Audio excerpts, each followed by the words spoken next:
My name is Stone, and I'm the youth pastor at Revival. My favorite memory at Revival so far, I think, is actually very early on when we started doing youth group stuff.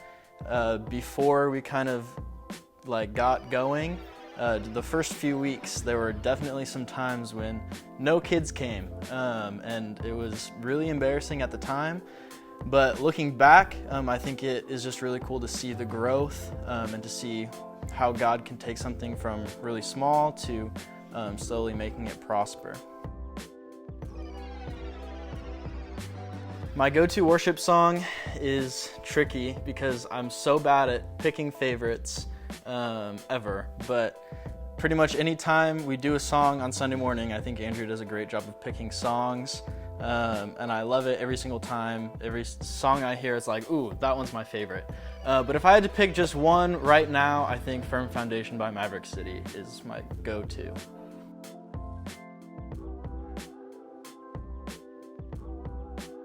If I got to meet someone from the Bible face to face, I think I would choose Timothy. I relate a lot with Timothy being a young pastor. I would love to just hear stories about his experiences and just how he was able to be a young pastor within the church and handle whatever stuff he had to deal with because of his age and just those types of situations. So I'd like to talk with him.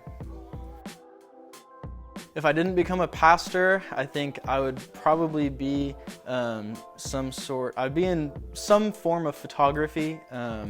Before I decided to go to Bible college, I was super close to going to a university in Hawaii specifically for photography, but then God said no, and I went to Bible college instead.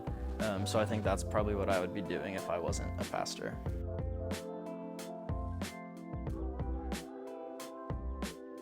My favorite part about the ministry is just being able to be with students, and something that Alex told me a long time ago that really stuck with me is that in ministry, when you're with adults, it's just so urgent. It's like they're already in the spiritual emergency room, right? But with students, you have a chance to kind of catch them early and really help just walk them through all of the difficult stuff going on in their lives and help build up their faith early on before too much crazy stuff happens and they get drawn super far away.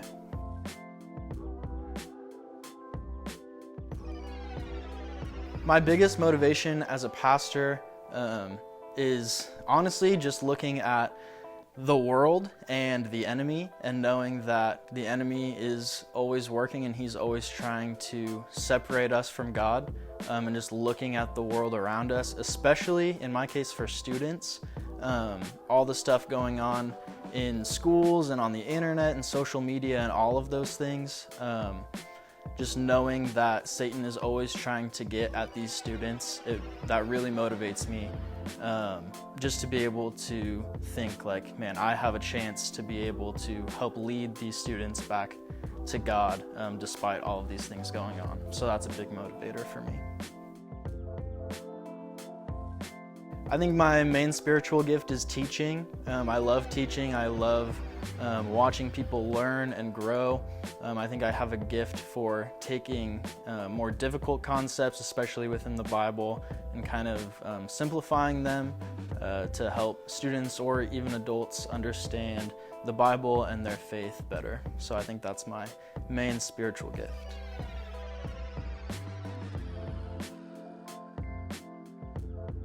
My preparation process is pretty similar for both lessons in youth group as well as sermons for a Sunday morning.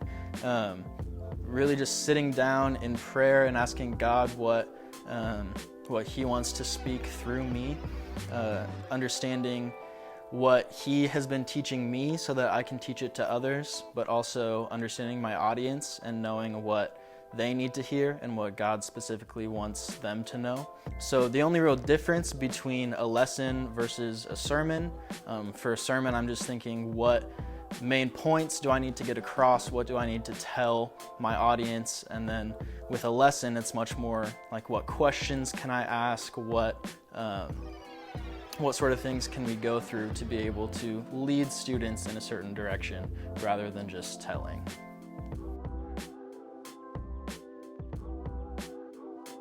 My biggest role models, I would say, Alex and Andrew have played a huge part in my spiritual walk and just building me up in ministry.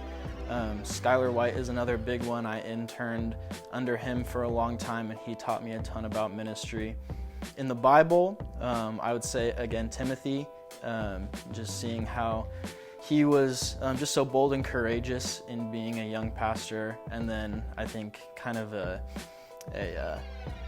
easy answer would be Paul, because he just did so many great things. So that's a great person to look up to, I think. I have a lot of unpopular opinions, I think, and a lot of them get pretty controversial and heated, but I think a pretty low-key one for me to share here would be, I deeply prefer Android over iPhones. I have a Samsung. I love it. I think there's just so much more you can do with it. It's so versatile. I love it. I would choose Samsung over an iPhone any day.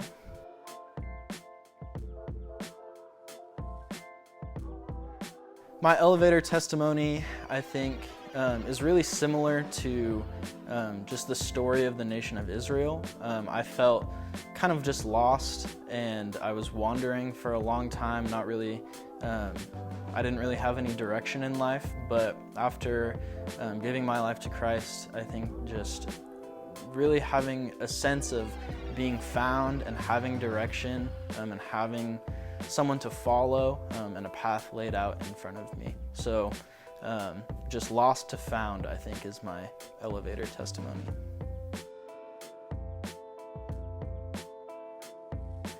I think my advice to anyone who is kind of doubting or questioning their faith would just be that it's okay to doubt, it's okay to have questions. We're never going to grow or learn at all if we don't ask questions or kind of wrestle with some things that we're unsure about. So I would say it's totally okay to be in that spot, but just seek out answers from trusted people, test those answers against Scripture, and yeah, just seek those out, but don't be afraid to be in that sort of struggle.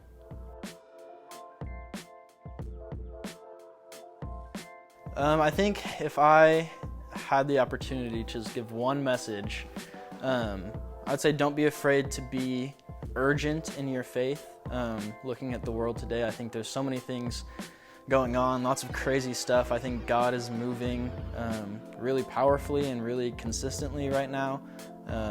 And I think just lots of things are happening, and we don't want to be like the bridesmaids that forgot their extra oil, right? So be urgent, be prepared, be watching.